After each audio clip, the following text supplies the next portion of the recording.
દવા બનાવતી વખતે તેમાં શા માટે પ્રાણીઓનું માંસ ભેળવવામાં આવે છે અને દવાની બોટલોમાં કયા પ્રાણીના હાડકાં ભેળવવામાં આવે છે અને ફેક્ટરીઓમાં આટલી બધી દવાઓ કેવી રીતે બને છે? મિત્રો, અમીર હોય કે ગરીબ, દરેકને દવાની જરૂર તો પડે છે. હવે આવી સ્થિતિમાં દવા કેવી રીતે બને છે? પછી તે ગોળી હોય કે કેપ્સ્યુલ, બજારમાં વેચાતી ગોળીઓ શું ખરેખર પ્રાણીના હાડકામાંથી બને છે? તો ચાલો આજના વિડીયોમાં તમને આ બધું જ જાણવા મળશે. મિત્રો, કોઈ પણ દવા બનાવી હોય તો સૌથી પહેલા તેના પર સંશોધન કરવામાં આવે છે.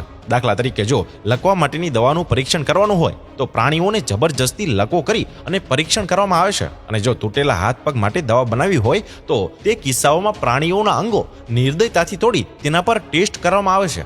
જો ફેફસાના કેન્સરની દવા બનાવી હોય તો સૌ પ્રથમ તમાકુના ઇનહેલર દ્વારા સતત પ્રાણીઓમાં કેન્સર પેદા કરવામાં આવે છે, જેથી તે કેન્સરની દવા બનાવી શકે. મિત્રો, આ સાંભળીને તમારું લોહી ઉકળી ગયું હશે, પરંતુ આ પરીક્ષણ પ્રક્રિયા સૌથી મહત્વપૂર્ણ પ્રક્રિયા છે, કારણ કે જો તે દવા પ્રાણીઓ પર તપાસ કર્યા વિના જ સીધી મનુષ્યો પર વાપરવામાં આવે તો તે મનુષ્યો માટે ખતરનાક સાબિત થઈ શકે છે. તો ચાલો હવે ટેબ્લેટ બનાવવાની પ્રક્રિયાને સ્પષ્ટ રીતે સમજીએ.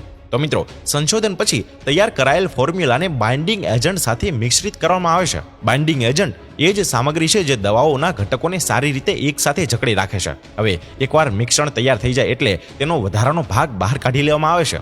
હવે આ વધારાની ફાર્માસ્યુટિકલ સામગ્રીને સૂકવીને પાવડર સ્વરૂપમાં રૂપાંતરિત કરવામાં આવે છે. તેને એટલું સૂકવવામાં આવતું નથી કે તેની ગોળી ન બનાવી શકાય, તેથી જ તેમાં થોડો ભેજ બાકી રહે છે. જ્યારે આ મિશ્રણને મોલ્ડિંગ મશીનમાં નાખવામાં આવે છે ત્યારે આવી ગોળીઓ બને છે, પરંતુ હજી તે થોડી રફ છે અને તે સરળતાથી તૂટી જશે. તેથી જ તેના પર આવું કોટિંગ લગાવવામાં આવશે, જેથી તે થોડું નક્કર અને દેખાવામાં સારું પણ લાગે.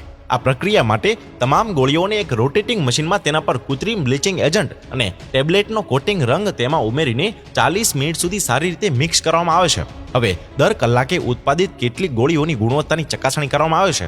આ ચકાસણીમાં એ જોવામાં આવે છે કે તેમાં ઇન્ગ્રીડિયન્ટ્સ છે કે નહીં, અને તે પાણીમાં ઓગળે છે કે નહીં, અથવા તો કોઈ સામગ્રી ઓછી કે વધુ તો ના થઈ ગઈ હોય ને. અને અહીંથી મંજૂરી મળ્યા બાદ આખો સ્લોટ પેકેજિંગ માટે મોકલવામાં આવે છે. અહીં એક કાર્યકર ટેબ્લેટને મશીનમાં સેટ કરે છે અને બાકીનું કામ મશીન દ્વારા આપોઆપ થઈ જાય છે. આ સિવાય મિત્રો, આજે હું તમને એક વાત કહેવા માંગુ છું જે તમને તમારા જીવનમાં ખૂબ કામ આવશે. વાસ્તવમાં બજારમાં બે પ્રકારની દવાઓ આવે છે. જો તમારે પૈસા બચાવવા હોય તો જેનરિક દવાઓ જ ખરીદો, અને જેનરિક દવાઓ સસ્તા ભાવે મળી રહે છે, અને બ્રાન્ડેડ દવાઓ જેનરિક કરતાં 10 ગણી વધુ કિંમતે મળે છે, કારણ કે બ્રાન્ડ તેના માર્કેટિંગ પર પહેલાથી જ ઘણા બધા પૈસા ખર્ચી ચૂકી હોય છે. તેથી જ દવાના ભાવ આસમાને હોય છે, અને ઘણી બધી બ્રાન્ડેડ કંપનીઓ ડોક્ટરને તેમના દર્દીઓને બ્રાન્ડેડ દવાઓ અથવા તો પ્રિસ્ક્રિપ્શન લખીને આપવાની લાલચ આપે છે.